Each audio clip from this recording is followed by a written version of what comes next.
अभी जस्ट मैंने एक पॉडकास्ट देखा है द पाकिस्तान एक्सपीरियंस का जैरेड किम्बर के साथ, जो शहजाद गयास पॉडकास्ट करते हैं। और आई थिंक इतना जबरदस्त पॉडकास्ट था कि मुझे लगा कि मुझे फौरन इस पे वीडियो बना देनी चाहिए, अभी बना देनी चाहिए। मतलब अभी ना बनाता तो मैं बाद में बना देता, क्योंकि कल से पाकिस्तान का टेस्ट मैच शुरू हो रहा है। सो उस पे काफी ऐसी चीजें थी जो कि हम उस पर बात कर सकते थे, लेकिन मुझे लगा कि मुझे पहले ना इस पे एक रिकॉर्डिंग कर लेनी चाहिए, ताकि वो जो इनिशियल फौरन जो एक चीज बंदे ने देखी हो, सो उसका जो एनालिसिस होता है ना वो बेहतर होता है, वो रिएक्शन वो रिस्पॉन्स बेहतर कर सकता है। सो मैंने कहा इसमें पहले मैं रिकॉर्डिंग कर लेता हूँ इसकी, तो अपलोड पता नहीं मैं अभी करूंगा या कुछ दिनों बाद करूंगा, देखता हूँ अभी रिकॉर्डिंग के बाद। लेकिन उस बंदे ने जो एनालिसिस किया ना पाकिस्तान क्रिकेट का, मैं समझता हूँ कि पाकिस्तान क्रिकेट को ना उसने बिल्कुल लंगा करके रख दिया। जो कि हम लोग अपने आप को तसल्ली दे रहे होते हैं ना, मैंने कई दफा वो बातें की हुई हैं, लेकिन कुछ डीप एनालिसिस जो उस बंदे ने किया ना, मतलब हम तो डेली बेसिस में बात कर रहे होते हैं ना कि आज ये हो गया, क्यों हो रहा है, हिस्ट्री को थोड़ा सा देख लेंगे। वो बंदा, उस बंदे का काम ही यही है। वो किन फुगलिये भी काम करते रहे हैं, उन्होंने आई थिंक बुक्स भी लिखी हैं।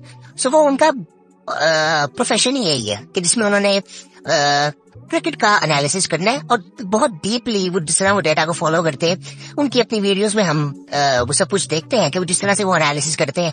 पाकिस्तान में वो रिसेंटली फेमस हुए थे कि जब उन्होंने बाबर आजम पे एक अपना डीप एनालिसिस दिखाया था कि उनकी फॉर्म इतनी नीचे क्यों हुई है। सो उसमें उन्होंने कोई टेक्निकल इश्यूज बताए थे, जिसके बारे में उन्होंने इस पॉडकास्ट में भी बात की है।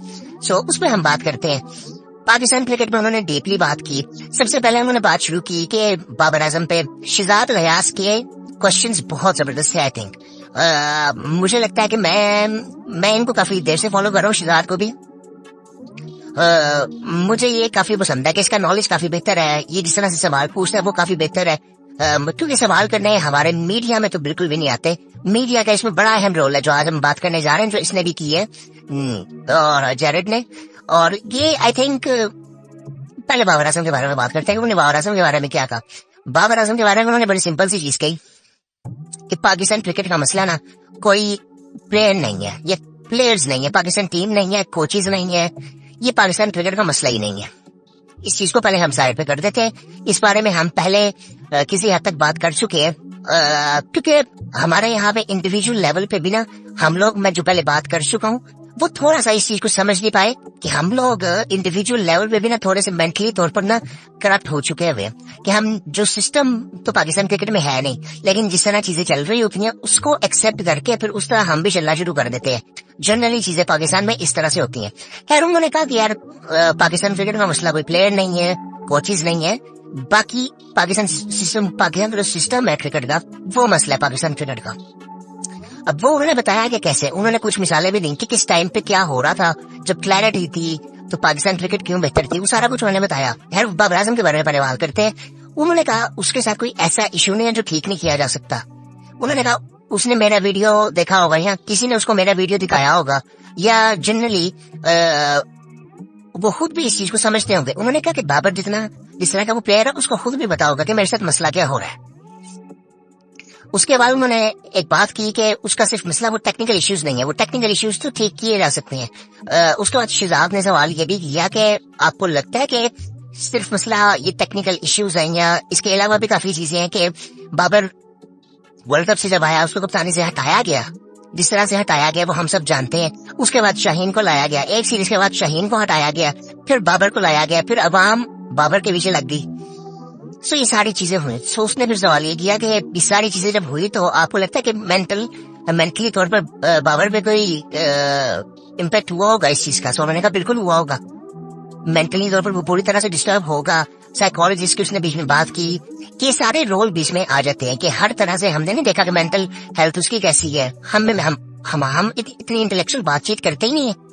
पाकिस्तान में ये चीजें डिस्कस नहीं होती कि मेंटल हेल्थ कितनी इंपॉर्टेंट है, फिजिकल हेल्थ की बातें नहीं होती, तो मेंटल हेल्थ तो बहुत ही इंटेलेक्चुअल बात थोड़ी सी आ जाती है उसमें, जिसपे आई थिंक बड़ी नॉनसेंस स्टेटमेंट्स भी आई थी। ये वर्कलोड मैनेजमेंट को हम डिस्कस कर लें तो बड़ी फिजूल सी स्टेटमेंट्स आनी शुरू हो जाती हैं। सो खैर, उन्होंने ये बात की कि ये सारे मसले हो सकते हैं। सो बट उन्होंने ना थोड़ा सा पीछे वो लेके गए, उन्होंने काफी प्लेयर्स के बारे में बात की, मैनेजमेंट के बारे में बात की। उन्होंने कहा कि यार जब रमीज राजा आए थे ना, उससे पहले जब वसीम खान थे, आई थिंक उनके पास कोई होता था, आई थिंक मैनेजर थे, पता नहीं क्या थे वो, टीम के किसी होते में थे वसीम खान। सो उस वक्त कहते मुझे थोड़ा सा लगा कि पाकिस्तान ना प्रोफेशनलिज्म की तरफ थोड़ा सा जा रहा है। पाकिस्तान का मसला ये है कि प्रोफेशनली चीजों को हैंडल ही नहीं करते। सो उस वक्त मुझे लगा, ये मैं तब की बात कर रहा हूँ जब आई थिंक मानी साहब थे, उसके बाद ही आए थे ना रमीज आला साहब। सो उस वक्त वो कहते कि पाकिस्तान क्रिकेट उस तरफ जाना शुरू कर रहा था और उन्होंने मिकी ऑर्थर के बारे में बात की। अब हम ये रिसेंटली बात कर रहे थे ना, पाकिस्तान क्रिकेट में बहुत बातें हुई कि मिकी ऑर्थर वर्चुअली क्यों पाकिस्तान की कोचिंग कर रहा है, वो इधर फिजिकली क्यों नहीं आ रहा। सो उसने कहा कि मैंने उस टाइम पे मिकी ऑर्थर से बात की तो उसने मुझे साफ साफ कहा कि यार मेरे पास जो नौकरी इधर है ना इंग्लैंड में, मैं वो छोड़ ही नहीं सकता।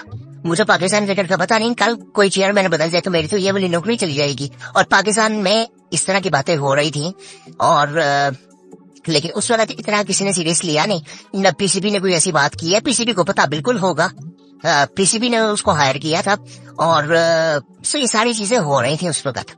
सो ये अनप्रोफेशनलिज्म आप यहाँ पे देखें कि कितना ज्यादा है। हमारा मसला यही है कि हम लोग प्रोफेशनली किसी चीज को लेके नहीं चलते। उसने गवर्नमेंट की भी बातें की कि गवर्नमेंट की जिस तरह से इन्वॉल्वमेंट है, वो कहता है उस पर तो हमारा कंट्रोल ही नहीं है, उस पर तो हम कुछ कर ही नहीं सकते। जब गवर्नमेंट इन्वॉल्व हो जाती है कि उस बंदे को यहाँ पे ले आओ, इस बंदे को यहाँ पे ले आओ।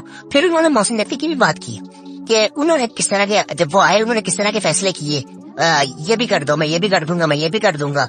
सो वो सारी चीजें जब उन्होंने की, उन्होंने कहा कि उसमें कुछ ऐसे ब्लंडर भी थे और कुछ अच्छे फैसले भी थे, लेकिन वो फैसलों की हद तक थे। वो मंत्री की उन्होंने कैसी बात की, उन्होंने कहा जी अभी किसी ने कहा कि हम उतने पैसे खवातीन को भी देंगे जितने मर्दों को मिलते हैं। सो उन्होंने कहा उससे पहले जरूरत ये थी कि उनका जो नीचे इंफ्रास्ट्रक्चर है उसमें पैसे लगाने की जरूरत है, ना कि आप ये देखो कि इनको पैसे कितने देने हैं आपने। बिल्कुल ठीक बात है। उन्होंने कहा पाकिस्तान क्रिकेट का कोई स्ट्रक्चर नहीं है, हमें उस पर फोकस करना चाहिए था पाकिस्तान को। सो खैर उसके बाद उन्होंने कहा रमीज राजा साहब आए। सो उन्होंने सब कुछ ही ना अपने इर्द गिर्द कर लिया। रमीज राजा की वो बात कर रहे थे कि उन्होंने हर चीज को अपने इर्द गिर्द कर लिया कि जहां पे हो मेरा नाम आए, अगर कुछ सही होता है तो वो मैं कर रहा हूँ, तो कहते फिर उनको ये भी चाहिए कि अगर कुछ गलत हो रहा है तो भी वो करे। सो यार उस दौर की ये बात तो थी, वो हर चीज पे कहते थे कि उनका सवाल भी मुझे इस तरह के करता था कि आप, क्योंकि वो उस वक्त मुझे लगता है कि काफी स्ट्रांग भी थे। बहुत कम ऐसे शेयरमैन आते हैं जो कि इतने स्ट्रांग होते हैं। जिससे मोहसिन नकवी साहब को आज आप देख रही है, वो काफी स्ट्रांग उनके पास सीट है इस वक्त। मतलब हर शेयरमैन इतना स्ट्रांग नहीं होता। मतलब आप मतलब मोहसिन नकवी साहब बहुत कुछ कर सकते हैं आज। उस वक्त रमीज आला साहब आए थे, वो भी बहुत कुछ कर सकते थे। उससे पहले मानी साहब थे, शायद उनके पास बहुत अथॉरिटी उस तरह से नहीं थी जितनी रमीज आला साहब के पास थी। सो और आई थिंक उस टाइम पे काफी चीजें अच्छी भी हुई थी। जिस तरह मैंने जूनियर लीग की बात की थी, एक अच्छा वो था, बट स्ट्रक्चर वो उस जगह पे नहीं बना था। पाकिस्तान टीम भी उस वक्त एक अच्छे दौर से गुजरी थी। उसके बारे में भी जेरेड किम्बर ने बात की। बाबर आजम वाला उन्होंने सिंपली ये कहा कि यार उस बंदे को कैप्टनसी की जरूरत ही नहीं है, उस बंदे को बैटिंग करनी है सिर्फ और कुछ भी नहीं करना। और एक उन्होंने बड़ी जबरदस्त बात की कि जब वो फैब फोर की बात होती है, उन्होंने कहा कि फैब फोर की आप क्या बात करते हैं, फैब फोर में जो प्लेयर्स अभी है बाबर उस जनरेशन का ही नहीं है। आने वाले टाइम में जो फैब फोर होगी इनके बाद वो उसमें मार्नस आते हैं जो ऑस्ट्रेलिया के हैं और उसमें बाबर आजम आते हैं। सो उसमें आपको फिर कहीं फैब फोर मिलेंगे। और मैं इस चीज से बिल्कुल एग्री करता हूँ कि इनका कंपैरिजन उन लोगों से था ही नहीं, क्योंकि इनकी एज में बहुत ज्यादा फर्क है। विराट कोहली की हम बात करते हैं, स्मिथ की बात करते हैं, हम बात करते हैं रूट की बात करते हैं, हम विलियमसन की बात करते हैं। सो इनमें वो नहीं आते, वो उनकी एज डिफरेंट है। उनके आई थिंक 2-3 साल मैक्सिमम होंगे। सो उनके क्रिकेट वो उस तरह से वो रिटायरमेंट की तरफ चले जाएंगे। यहाँ पे अभी बाबर के पास टाइम है, मे बी 8 to 10 years शायद, अगर वो पूरे अपने पोटेंशियल पे खेलते रहते हैं। सो शायद 8 से 10 साल भी हैं अभी उनके पास। सो उनके बारे में उन्होंने बात की कि आने वाले टाइम में ये बातें होनी चाहिए, अभी नहीं।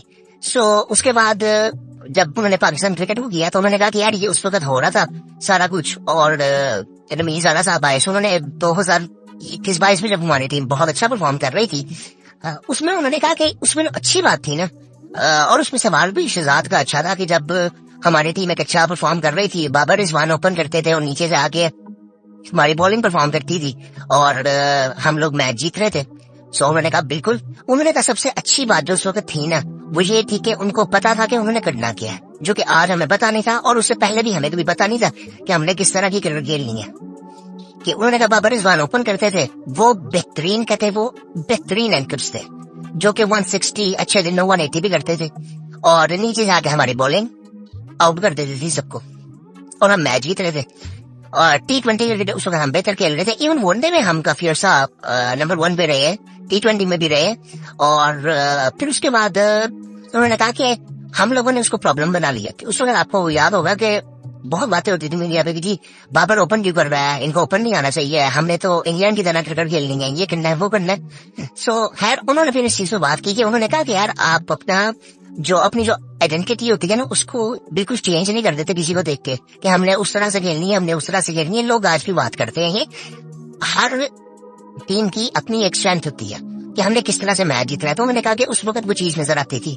और उस वक्त फिर मसला क्या हुआ कि जब बाबर रिजवान ओपन करते थे, मिडिल ऑर्डर परफॉर्म उस तरह से उनकी थी, परफॉर्मेंस थी नहीं क्योंकि उनकी बारी ही आती थी मोस्टली, आई थिंक मैं ये समझता हूँ। और वो उस तरह से ग्रूम भी नहीं थे। ग्रूमिंग का बहुत इंपॉर्टेंट आई थिंक ये चीज है कि जो कि नीचे से होकर आनी पड़ती है। उन्होंने बड़ी अच्छी बात की पाकिस्तान के स्ट्रक्चर के बारे में। कहते उन्होंने कहा कि यार पाकिस्तान टीम को अभी भी वो बातें पता नहीं है जो मुझे 12 साल की उम्र में बताई गई थी क्रिकेट के बारे में।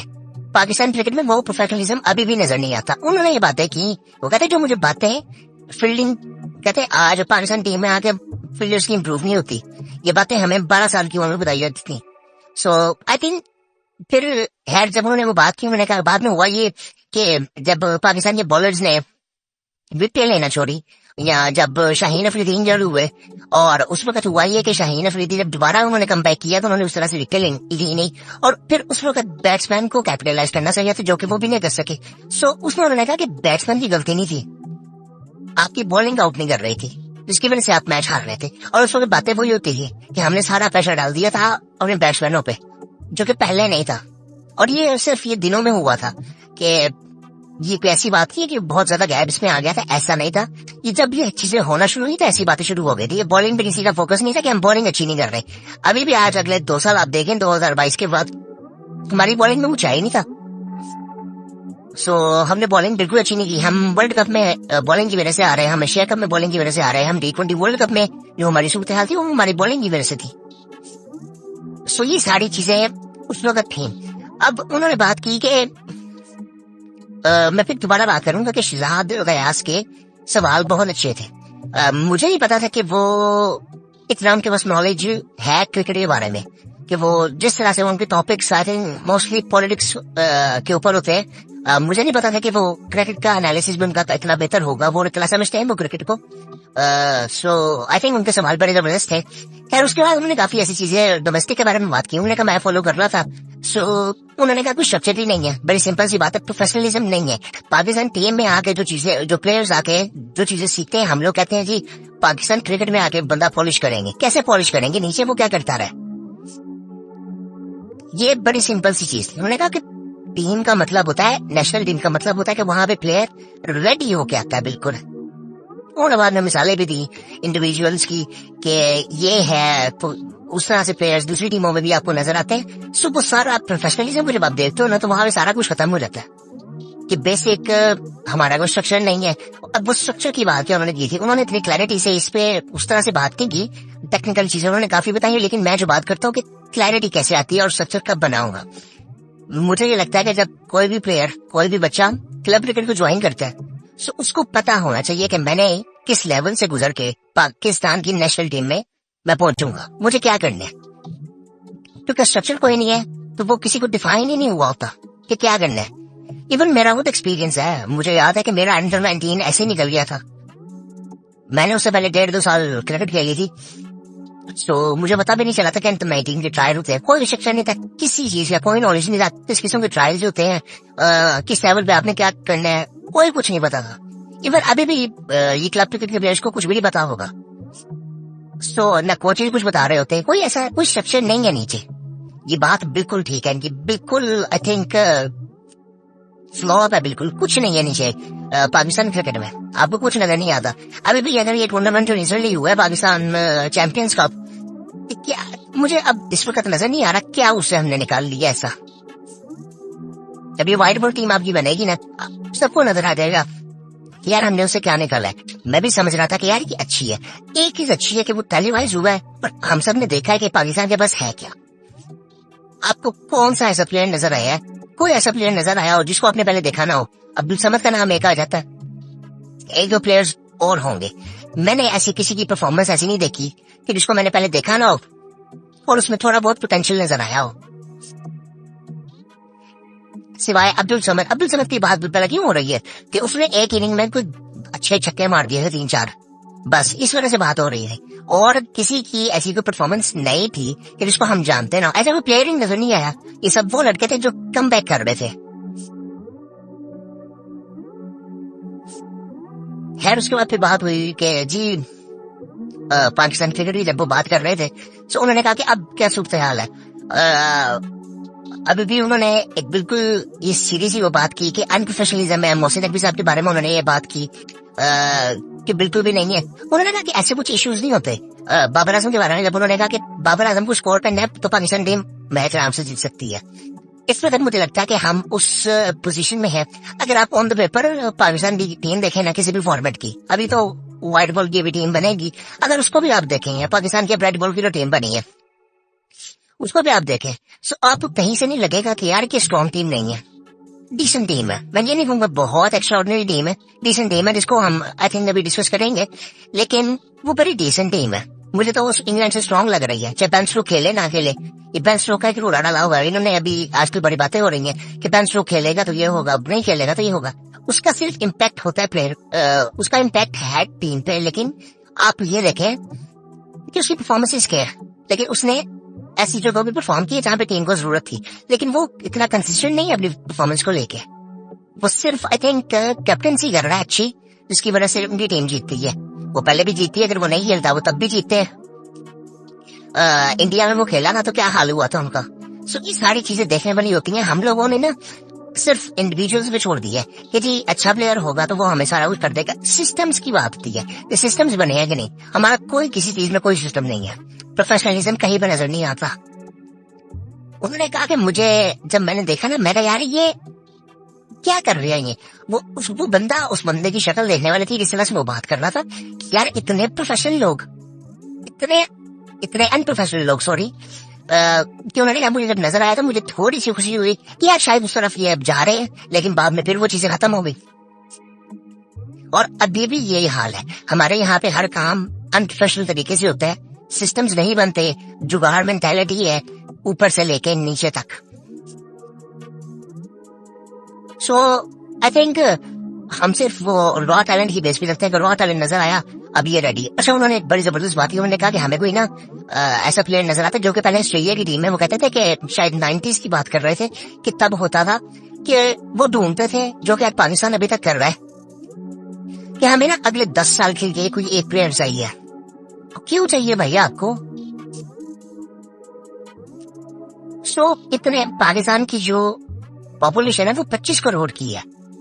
आई थिंक मेरा अभी भी ये मानना है 50,000 प्लस प्लेयर्स ऐसे होंगे जो पाकिस्तान खेल रहे हों, पाकिस्तान में खेल रहे होंगे हार्ड बॉल क्रिकेट, जो क्रिकेट वर्ल्ड क्रिकेट है, जो क्लब क्रिकेट प्रॉपर होती है, टेप बॉल के अलावा मैं बात कर रहा हूँ, वो खेलते होंगे। एक टाइम पे डेटा आया था कि 65,000 था 2019-20 में। सो उस वक्त खेलते थे 25 करोड़ की आवाम में। तो हमारे यहाँ पे कमाते कितने हैं क्रिकेट से? आपने ये देखा 150 बंदा खेल रहा था ये टॉप क्रीम में, ये कमा रहे होंगे प्रॉपरली। इनकी भी पक्की नौकरियां नहीं होंगी। कॉन्ट्रैक्ट में कितने प्लेयर्स हैं, ये सारी हमें ये चीजें देखनी चाहिए कि हम किस तरह का मुल्क है। और हमारा तो एक ही स्पोर्ट है और उसको भी हम प्रोफेशनल तरीके से लेके नहीं चलते। अब उन्होंने बात की कि मिकी ऑर्थर एक बहुत अच्छा ऑप्शन था उस वक्त पाकिस्तान क्रिकेट के लिए और वो बेहतर कर सका, जो कि उस वक्त हमें नजर आया। हम चैंपियंस ट्रॉफी भी जीते और चैंपियंस ट्रॉफी की एक वजह ये थी कि हमारा गोरा कोसा, दूसरी वजह ये थी कि हम फिट उसमें बहुत ज्यादा थे। उसके बाद आज अब देख लें आपकी टीम भी फिटनेस इश्यूज बहुत ज्यादा। अब आगे गोरे कोचेज आए हैं। सो अब ये कोचेज अच्छे ही हैं। इन कोचेज में कोई ऐसी बात नहीं है कि कोचेज अच्छे नहीं, ये टॉप क्लास के कोचेज है। इनका जो आई थिंक पोर्टफोलियो आप देखो तो सबसे कोई ऐसा नहीं आपको मिलेगा कि इनके मुकाबले का कोई होगा। ये टॉप कोचेज है, लेकिन अगर हम अभी भी प्रोफेशनल नहीं होते चीजों में, अब आगे बात थोड़ी शुरू हुई है कि जी पूरा मौका दिया जाएगा। अब जिस तरह से प्लेइंग 11 जिस तरह से सिलेक्ट हुई है, मुझे उसमें थोड़े से एक दो प्लेयर्स के इश्यूज हैं कि उनको आई थिंक मौका देना चाहिए था। लेकिन आई थिंक वो तो प्लेइंग 11 बनी है, उसके बारे में अभी बात करते हैं दूसरी वीडियो में। लेकिन अभी जो इसकी बात कर रहे हैं ना, ये कि ये उसने जो बात की ना कि बिल्कुल ही अनप्रोफेशनलिज्म जो नजर आता है ना, उसकी वजह से पाकिस्तान की जो क्रिकेट है ना, वो आई थिंक नीचे रही है। और ये प्रोफेशनलिज्म ये नहीं था कि कभी भी नहीं था हमारी क्रिकेट में प्रोफेशनलिज्म। सो ये सारी चीजें हमें अब देखनी चाहिए कि एक मिनट मैं ना एक चीज देख रहा हूँ और कि मैं आपको वो बता सकूं कि उन्होंने और सवाल जो थे ना उनके ऑडियंस के भी कुछ सवाल थे, उसमें भी उन्होंने काफी बातें की। उन्होंने बुमराह के बारे में काफी बातें की कि यार क्या वो उस पॉइंट पे है। सो उन्होंने कहा बिल्कुल आई थिंक वो उस पॉइंट पे पहुंच चुके हैं कि जहाँ पे उनको ग्रेड्स के साथ आई थिंक मिलाया जा सकता है। लेकिन उन्होंने कहा मैं भी वेट करूंगा 200 विकेट्स का। आई थिंक उनके भी 200 विकेट्स नहीं हुई टेस्ट में। सो आई थिंक उनके बारे में उन्होंने बात की थी, वरना ओवरऑल उसके ये तो आई थिंक ऑडियंस के जो क्वेश्चन होते हैं वो पूछ रहे थे उनसे।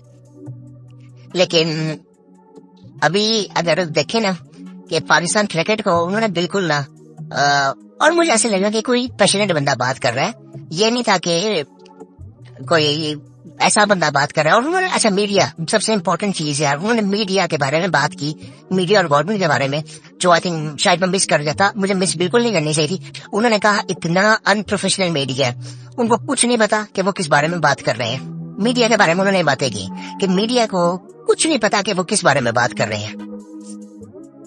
और उन्होंने कहा कि उनको कुछ पता नहीं होता, लेकिन वो चीज को इतना हवा बना के मीडिया पे दिखा रहे होते हैं, सोशल मीडिया पे, कि आवाम समझती है कि पता नहीं क्या हो गया। कोई ऐसी चीजें होती नहीं है, जो कि मैं भी आई थिंक पहले मैंने कुछ वीडियोस में बात की है मीडिया के बारे में कि हमारा मीडिया बड़ा अनप्रोफेशनल है। मुझे अगर सबसे पहले मौका मिले ना, मैं इनको सबसे पहले बैन करूं। इनको सवाल पूछने नहीं आते, बाद में ये जो एनालिसिस करते हैं सोशल मीडिया पे स्पेशली, वो बिल्कुल फजूल है। आप टीवी का जो मीडिया है उनका एनालिसिस देखें, हर चैनल को ना दो बंदे मिले हुए हैं, वो उन्होंने पकड़े हुए हैं और वो एक ऐसी वीडियो बना देते हैं कि जी पाकिस्तान में ये मसले वो मसले, वो डेली वो रिपीट करते हैं, वो रिपीट पे चलते रहते हैं वो, और वो चैनल उस पे चल रहे हैं। सो आई थिंक ये सारी चीजें देखने वाली। मीडिया का मैं पहले भी बात की थी कि बहुत अहम रोल है पाकिस्तान क्रिकेट में, जो कि आई थिंक नजर नहीं आता। मीडिया भी बहुत अनप्रोफेशनल है और ये ज्यादती करता है सबके साथ।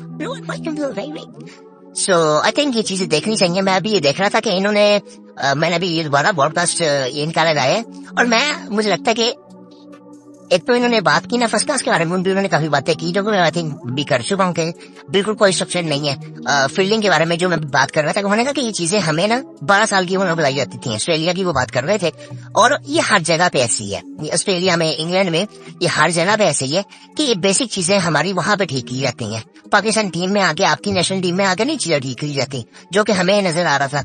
अभी ये जो चैंपियंस कप हुआ, इसका मकसद इन्होंने बताया कि जी हम वो ब्रिज को खत्म करना चाह रहे हैं, जो कि एक आता है। मैं इस चीज को बिल्कुल नहीं समझता। आपके पास उन्होंने स्पेसिफिकली प्लेयर्स की फील्डिंग की बात की कि उस प्लेयर की फील्डिंग देखें वो क्यों अच्छी नहीं है, वैसा नहीं है। इमरान ताहिर की उन्होंने बात की, उन्होंने कहा कि इमरान ताहिर पाकिस्तान से खेल रहा था, उसकी फील्डिंग कभी इतनी अच्छी होती है, हालांकि वो इतना अच्छा फील्डर नहीं थे, लेकिन वो कह रहे साउथ अफ्रीका से वो खेले हैं, उन्होंने उनको फील्डिंग सिखाई है, वो पाकिस्तान फील्ड से खेल के निकले थे। सो वो साउथ अफ्रीका ने उनको सिखाई फील्डिंग, और वो उनकी वो टीम में वैसा कुछ नहीं था कि वो लाइबिलिटी थे टीम के लिए। वो बॉलिंग से भी अच्छे थे, वो फील्डिंग से भी बेहतर थे। सो ये सारी चीजें ऐसी नजर आती हैं। और मीडिया के बारे में पहले बात कर चुका हूँ, इसके अलावा वीडियोस में भी कि मीडिया का बहुत अहम रोल है। मुझे लगता है कि मीडिया के लिए भी, जिस तरह मैं पहले बात कर चुका हूँ, कि हमारे कुछ ऐसे डिपार्टमेंट्स होने चाहिए, इदारे होने चाहिए, जो कि आई थिंक ये चीजें सिखाएं, थियोरेटिकली सिखाएं, प्रैक्टिकली सिखाएं, उसकी प्रैक्टिस हो। हमारे पास पीसीबी के कुछ कोर्सेज होते हैं अंपायरिंग के लिए, कोचेस के लिए। सो ये सारी चीजें होती हैं। आपका मीडिया का कोर्स कौन सा है कि मीडिया को आप डेवलप किस तरह से करेंगे जो कि अच्छे सवाल कर सके। आपका मीडिया आज भी अच्छे सवाल नहीं करता। आज मैंने अभी प्रेस कॉन्फ्रेंसेस देखी हैं इन दोनों की, ओली बॉब की और शान की। एटलीस्ट थोड़ा से प्रिपेयर लग रहे थे कि जो दो तीन सवाल किए थे जो पाकिस्तानियों ने ओली बॉब से, एटलीस्ट वो सवाल अच्छे तरीके से पूछे गए थे। और शायद वो उन्होंने पूछे नहीं थे, वो कुछ आते हैं कुछ एनालिस्ट कहना उन जर्नलिस्ट आते हैं जो कि आई थिंक उनको सवाल पूछे नहीं आते। 2-3 सवाल पूछे हैं उन्होंने वॉलीबॉल से, उनको पता कि हम पूछ ही नहीं सकते। और वो इतनी गंदी वो प्रेस कॉन्फ्रेंसेस होती हैं, अगर पाकिस्तानी जर्नलिस्ट उसमें हो, सवाल पूछने नहीं आते, बाद में उसको जिस तरह से मीडिया पे दिखाया जाता है वो और घटिया होता है। सो ये सारी चीजें आई थिंक बहुत ज्यादा देखने वाली हैं। उन्होंने वो अनप्रोफेशनलिज्म में सारा कुछ आ जाता है कि मीडिया का इतना कोई काम नहीं है। अच्छा, उन्होंने एक कंपैरिजन किया, उन्होंने कहा कि पाकिस्तान के पास ना पैसे का एक्सेस बहुत ज्यादा है, बट फिर भी पाकिस्तान उसको सही तरह से इस्तेमाल नहीं करता। अभी रिसेंटली एग्जांपल देख लें आप, टीवी राइट्स कितनी मुश्किल से पानी बेचे भी है कि नहीं बेचे। इंग्लैंड में कोई टीवी राइट्स लेने को रेडी नहीं था इस सीरीज के लिए, पाकिस्तान वर्सेस इंडिया की सीरीज के लिए टीवी राइट्स लेने को रेडी नहीं था। उन्होंने कहा कि यार ये इस लेवल पे हम लोग आ चुके हैं और ये चीजें अब बहुत सीरियस है। उन्होंने एक कंपैरिजन किया न्यूजीलैंड टीम के साथ, उन्होंने कहा वहां पे ना कोई न्यूजीलैंड में कोई पैसे दे के क्रिकेट नहीं देखता, लेकिन उनके प्रोफेशनलिज्म की वजह से वो बहुत अच्छी तरीके से लेके चल रहे हैं क्रिकेट को। ये बात बिल्कुल ठीक है। और यहाँ पे भी पाकिस्तान के एक दो लोग, स्पेशली यूट्यूब पे एक दो लोग ये आई थिंक जिनके एनालिसिस थोड़े बेहतर होते हैं, वो भी ये बात कर चुके हैं कि गोरे कंट्रीज में कोई भी नहीं देखता क्रिकेट। इवन ऑस्ट्रेलिया में आप देखें, वो एयर बॉट्समैन के प्लेयर्स आते हैं, नजर आता है। हमारे यहाँ पे जो पैशन क्रिकेट का है और जितनी अवाम है और एक्सेस ऑफ मनी, मैं फिर वो बात ये पहले भी कर चुका हूं कि हमारे पास पैसे की कमी नहीं होती। ये 2-3 कंट्रीज हमारे से ओपन है, इंडिया आता है, इंग्लैंड आ जाएगा, ऑस्ट्रेलिया चौथे नंबर पे हम आते हैं। फिर भी ऑस्ट्रेलिया न्यूजीलैंड ये हमारे बाद ही आते हैं। ऑस्ट्रेलिया हमारा जो आई थिंक रेवेन्यू है ना वो ऑस्ट्रेलिया के पास आसपास ही है। ये मैं आपको बड़ी सीधी बात बता रहा हूँ, हमारे पास पैसे का एक्सेस उनसे बहुत ज्यादा है।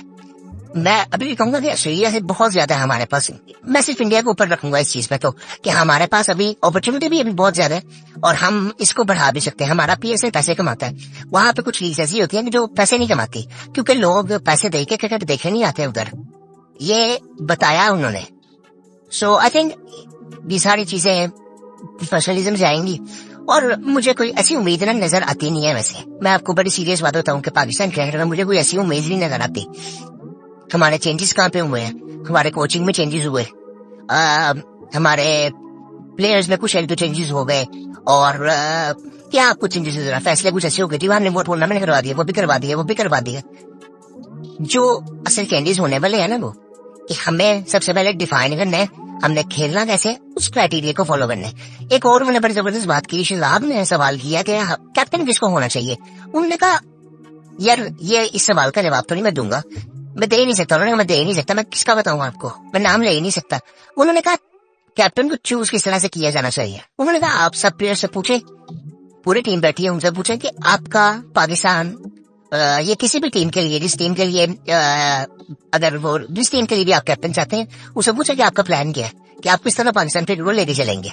उन सबसे पूछे। सो जो चीज अकल को समझ आती है सो आप डिसाइड कर सकते हो, बिल्कुल ठीक बात है। इवन ये सवाल अगर मैं कहता हूँ आप किसी से पूछ लें पाकिस्तान क्रिकेट में, बहुत कम प्लेयर्स होंगे जो ये सवाल का जवाब दे सकेंगे। मैं बड़ी सीरियस बात बता रहा हूँ, ये लोग इतनी इंटेलेक्चुअल बातें कर ही नहीं सकते और वो हमारे कैप्टन रह चुके हैं। आप शाहीन से पूछेंगे, कोई आपको अच्छा कोई जवाब उसका नहीं मिलेगा कि मैं ये चेंजेस करूंगा, ये करूंगा, वो कुछ ही ऐसा मिलेगा। शान से मैं उम्मीद कर सकता हूँ, बाबर का इतना एक्सपीरियंस हो गया शायद किसी हद तक, बट उससे भी मैं कोई इतना खास अच्छा जवाब नहीं इस सवाल का देख रहा कि वो बहुत अच्छा जवाब दे देगा कि ये भी चेंजेस कर दें, ये भी चेंजेस कर दें, ये ऐसे वाले लेके चलूंगा। ऐसा कुछ नहीं होने वाला। रिजवान शायद कुछ बेहतर दे सकता है। सो यही है, इसके अलावा नहीं आपको कोई ऐसा मिलेगा। आप कोई भी ऐसे प्लेयर को देख ले, कोई आपको ऐसा बहुत अच्छा जवाब नहीं दे देगा कि यार पाकिस्तान क्रिकेट में ना असल में ऐसा होना चाहिए। इमरान इमरान की जब बात होती थी ना, तो जो वो कहते थे ना, मैंने वहाँ इस प्लेयर को वहां से उठाया, जो कि आजकल आज भी ये बातें फेमस होती हैं कि उस पे इंजमाम को वहां से उठाया था, क्लब क्रिकेट से वसीम को वहां से जवेद मियादाद ने उठाया। उस वक्त वो लीडरशिप उस लेवल पे थी। मैं अभी आई थिंक ये कुछ वीडियोस पहले बात कर रहा था, पिछले कुछ वीडियोस पहले मैंने बात की है कि हमें किस तरह से देखना चाहिए। मैंने कहा कि जो पाकिस्तान क्रिकेट टीम का जो कैप्टन है ना, वो पाकिस्तान क्रिकेट का कैप्टन होना चाहिए, ना कि जस्ट वो पाकिस्तान क्रिकेट के जो 12-15 खिलाड़ी हैं उनका कैप्टन है। वो डिफाइन करे कि हमने क्रिकेट खेलनी कैसे है, ताकि वो नीचे तक बात जाए। नीचे डोमेस्टिक में जितने लोग खेल रहे हैं उन सब तक वो बात जानी चाहिए कि हमारा ये कैप्टन है, और हमने इस तरह से क्रिकेट खेलनी है, इस तरह से। वो बात फिर वो आ जाती है ना, उसके लिए कोई सिस्टम होना जरूरी है ना, वो है ही नहीं। सो ये चीजें आज पॉसिबल ही नहीं है। अगर सिस्टम नहीं भी है, अगर सिस्टम नहीं भी है तो एटलीस्ट एक फिलोसफी तो एक होती है ना हर चीज की, वो तो आई थिंक किसी के जहन में होगी। यहाँ पे तो किसी को ये पता नहीं है। अभी तो पिछले 2-3 सालों में हमें चीजें नजर आ रही हैं। मैं आपको एक बात बताता हूँ। मुझे याद है, मैंने आई थिंक मैं पहले कुछ आई थिंक करता था, तो मैंने वहां पे बात की थी या नहीं की थी, मुझे याद नहीं है कि मैंने उसको पब्लिकली कभी उसमें डाला है कि नहीं। लेकिन जिस वक्त मीर सरा साहब आए थे ना, उन्होंने जूनियर लीग करवाई थी। उस वक्त ना काफी प्लेयर्स आया हुए थे, अंडर 19 के प्लेयर्स को अपॉर्चुनिटी मिली और उन्होंने 6 टीमें बना दी। प्लेयर्स जो जाया हुए थे ना, नेशनल टीम वाले जो लाइमलाइट में प्लेयर्स थे उनको साइड में कर दें। जो बीच वाले जो प्लेयर्स थे ना, ये 19 से 25-26 तक ये जाया हो गए थे। और उस लाइन में उस वक्त मैं भी आता था।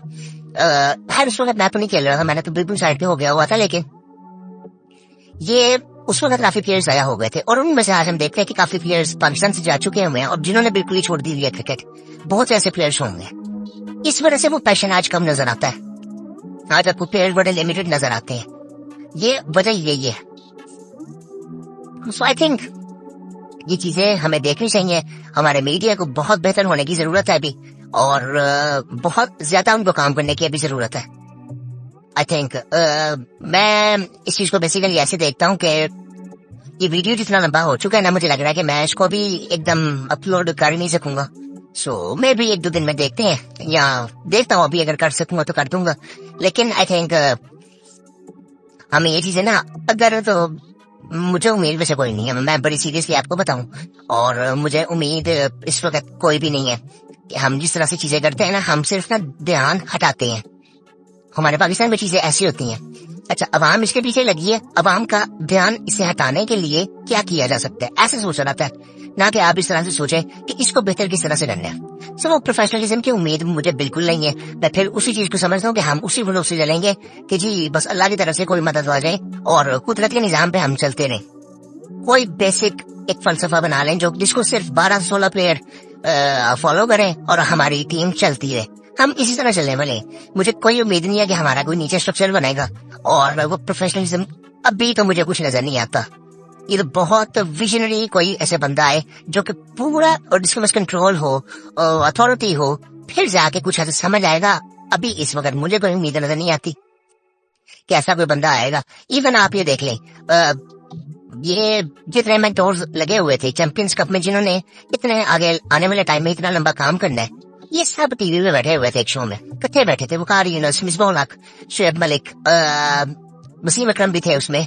और वसीम अकरम का भी इसमें बड़ा सही है। मैं आपको बताऊं, ये जो मेंटोर्स की जो बात है ना, मैं बड़ा फैन हूँ इन सबका, और मुझे लगता है कि ये क्रिकेट को बड़ा अच्छा समझते हैं। बट आई थिंक ये पहले भी रह चुके हैं और अब ये दोबारा भी आए हैं। तो इसका मतलब ये है कि पाकिस्तान क्रिकेट तो बेहतर हो जानी चाहिए। तो क्यों नहीं हो रही? अगर इनकी बात सुनी नहीं जा रही तो फिर ये छोड़ते क्यों नहीं है ओहदे? सो अगर ये इस पोजीशन में है तो इनको चाहिए कि ये अपना काम अच्छे तरीके से करें और पाकिस्तान क्रिकेट को बेहतर करें। और इसके बारे में मैं पहले बात कर चुका हूँ कि पाकिस्तान क्रिकेट के लिए एक तो सिस्टम का बिल्कुल मसला है, लेकिन क्रिकेटर्स को भी फिर इस तरह से देखना चाहिए कि जिनको नौकरियां मिलती हैं वो फिर बोलते कुछ नहीं है। सो आई थिंक ये चीजें देखनी चाहिए। और खैर इसको थोड़ा सा अगर समराइज करें तो हमने क्या इश्यूज है? प्रोफेशनलिज्म नहीं है, मीडिया फजूल किस्म की हरकतें करता है, मीडिया अनप्रोफेशनल है, बिल्कुल अनप्रोफेशनल है। या तो मीडिया को बैन कर देना चाहिए, या तो फिर आप उसको ना पहले सिखाएं कि सवाल किस तरह से करने हैं और किस तरह से उसको पोर्ट्रे करना है मीडिया पे। इवन सोशल मीडिया पे इतनी फजूल नॉनसेंस बातें, इनको क्रिकेट की बिल्कुल नॉलेज है ही नहीं जिस तरह की ये बातें करते हैं। ये बिल्कुल इमोशनल इनकी बातें होती हैं कि जी ऐसे हो गया, ऐसे हो गया, और देखते हैं कि ऑडियंस किस पे रिस्पॉन्स कर रही है। ये उस चीज पे चल रहा है। टीवी चैनल को आप देख लें, मैं कोई टीवी चैनल नहीं देखता, मैं आपको बड़ी सीधी बात बता रहा हूँ। टीवी चैनल इस वक्त सरदर्द है। सोशल मीडिया पे कुछ रेयरली कुछ आपको बड़ी मुश्किल से 1-2 लोग ऐसे मिलते हैं कि जिनकी आप थोड़ी सी बातें सुन सकते हो कि यार ये कुछ सेंसिबल बात कर लेगा, और कोई आपको न्यूज अगर आपने सुननी है तो आपको मिल जाएगी। अदरवाइज सब फजूल है। और कोई ऐसी कोई इतनी अच्छी कोई इंटेलेक्चुअल एनालिसिस किसी का भी नहीं होता। रियली 1-2 लोग आपको मिलते हैं। सो आई थिंक ये चीजें हमें ठीक करनी पड़ेंगी, जिसकी मुझे उम्मीद कोई नहीं है। प्रोफेशनलिज्म की उम्मीद मुझे अभी कोई नहीं है फिलहाल, कि जिस तरह के क्राइसिस में हम लोग एज अ कंट्री भी हैं, एज अ नेशन भी हैं, सो मुझे उस लेवल पे कोई उम्मीद नहीं है। इवन ये अभी आजकल जाकिर नाइक सब आए हुए ना, ये आप ये देखेंगे, मैंने हैरिस पे नहीं हमें बात कर ली सही है, लेकिन इसमें ना एज अ नेशन भी हम, मैं वो कहूंगा ना बिल्कुल ना, वो एक रिफ्लेक्शन हमें मिलेगी हम हैं कैसे, हम ऐसा मुस्लिम जैसे। ये सिर्फ ये मैं सिर्फ वो बात कर रहा हूँ कि हमें अपनी रियलिटीज का नहीं पता कि हम हैं कैसे और हम खुद को समझ क्या रहे हैं। सो ये तो सिर्फ एज अ नेशन में मसले आते हैं, खैर फिलहाल उस पर लंबी बात नहीं, आप भी मुझे करनी चाहिए। सो बाकी आई थिंक ये जो बातें उसने की हैं बिल्कुल ठीक बातें की हैं, और उसका एनालिसिस बड़ा जबरदस्त था।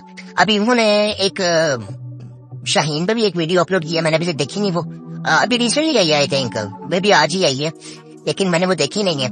और बड़ा आई थिंक बहुत जबरदस्त एनालिसिस था। शहजाद पे मैं आई थिंक मुझे हुआ कि यार उसके सवाल बड़े जबरदस्त हैं, और जो वो आजकल इस तरह की पॉडकास्ट करता है वो आई थिंक बड़ी यूजफुल होती है पाकिस्तानी लोगों के लिए, और आई थिंक बड़ा इम्पोर्टेंट थी। मैंने बड़ी अर्से बाद शहजाद की भी पूरी पॉडकास्ट देखी है। मैं पॉलिटिक्स को इतना ज्यादा फॉलो करता नहीं, बिल्कुल भी नहीं करता यार, बहुत रेयरली करता हूँ, और आई थिंक बड़ी जबरदस्त पॉडकास्ट थी शहजाद की भी। आई थिंक उसको भी आई थिंक वाइड बात देनी चाहिए। और जेरेड किम्बर का जो एनालिसिस था वो आई थिंक बहुत जबरदस्त था, और मैं इनको आई थिंक बहुत पहले से भी ज्यादा इनको फॉलो करूंगा और देखूंगा कि क्या बातें करते हैं, क्योंकि ये इनकी हर बात सेंस तो बना रही है। सो आई थिंक सिर्फ पाकिस्तान को लेके नहीं, जनरली मुझे लगता है कि अब हम आई थिंक थोड़ा सा उस तरफ जा रहे हैं कि हम इसको थोड़ा सा ऐसे देखें कि हमें डिफरेंट चीजों पे बात करनी पड़ेगी, पाकिस्तान से कुछ के अलावा भी। तो बाकी इंशाल्लाह देखते हैं, और ये मुझे लग रहा है कि हमारा शायद सबसे लंबा पॉडकास्ट हो सकता है, ये तकरीबन 37 मिनट का होने वाला है, और इसको अपलोड करने में भी आई थिंक थोड़ा टाइम भी लगेगा, एडिट करने में भी थोड़ा सा टाइम लगेगा, लेकिन आई थिंक देखते हैं। मैं शायद अभी इसको अपलोड ना करूँ, क्योंकि अभी आई थिंक सुबह पाकिस्तान क्रिकेट का match, Pakistan cricket team versus England का मैच भी है। सो आई थिंक वो भी, उसके बारे में काफी ऐसी चीजें बात करने वाली हैं। बाकी आई थिंक यही था, आप लोग क्या सोचते हैं पाकिस्तान क्रिकेट के बारे में, प्रोफेशनलिज्म के बारे में, मीडिया का जो आई थिंक उन्होंने रोल बताया, आप लोग इस बारे में क्या सोचते हैं? और अगर आपने वो पॉडकास्ट देखा है तो फिर भी आप बताएंगे आपने क्या एनालिसिस उसका की है। और बाकी आई थिंक कोई ऐसी बात नहीं उन्होंने की। मैं एक चीज सिंपली कहता हूँ कि अगर इंसान अपने साथ ट्रू है ना, कि अपने आप को वो एक वो नहीं कहता कि यार इस तरह नहीं है, इस तरह नहीं है, सो अपने साथ अगर सच्चा है ना तो और लॉजिकल है, सो वो उसको उसकी अकल को वो बात समझ आ जाती है। तो ये इसमें कुछ ऐसी इतनी कोई ऐसी बात नहीं थी कि जो हमें समझना है, बिल्कुल सिंपल सी बातें थी, और वो चीजें ठीक होने वाली हैं, जो कि आई थिंक कोई हिस्ट्री हमने देखा नहीं कि ऐसा कुछ सोचा भी किसी ने हो। और आने वाले टाइम में मुझे कोई उम्मीद नहीं है कि प्रोफेशनलिज्म इस लेवल का आए, और जिस लेवल की हमें जरूरत है। हाँ, उस तरह से हम हो सकते हैं कि पाकिस्तान टीम में कुछ एक्स्ट्राऑर्डिनरी प्लेयर्स आते रहे और वो कुछ ना कुछ